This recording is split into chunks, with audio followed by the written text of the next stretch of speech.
Hello friends, welcome to my channel CAD Design Excellence.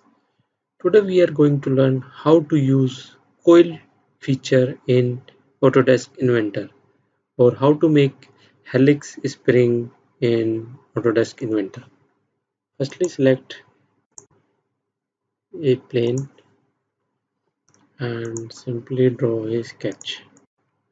A circle, now dimension 2 millimeter.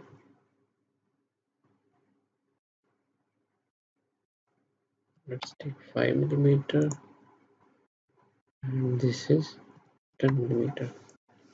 Okay,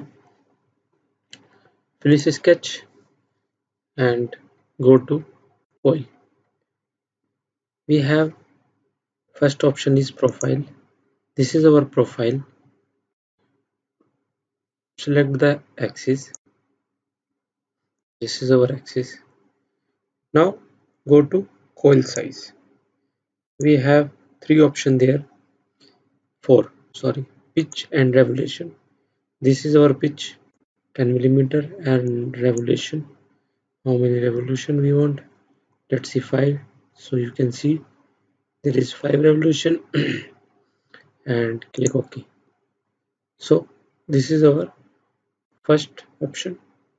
Go to edit feature again and revolution and height.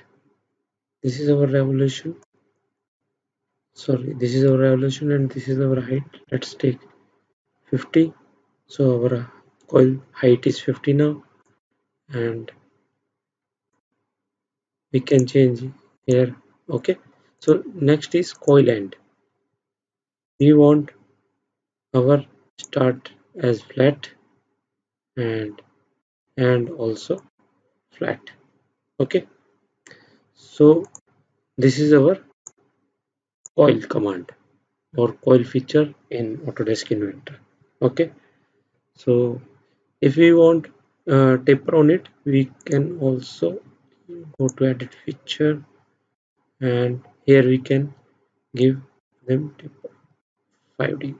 Okay. So this is our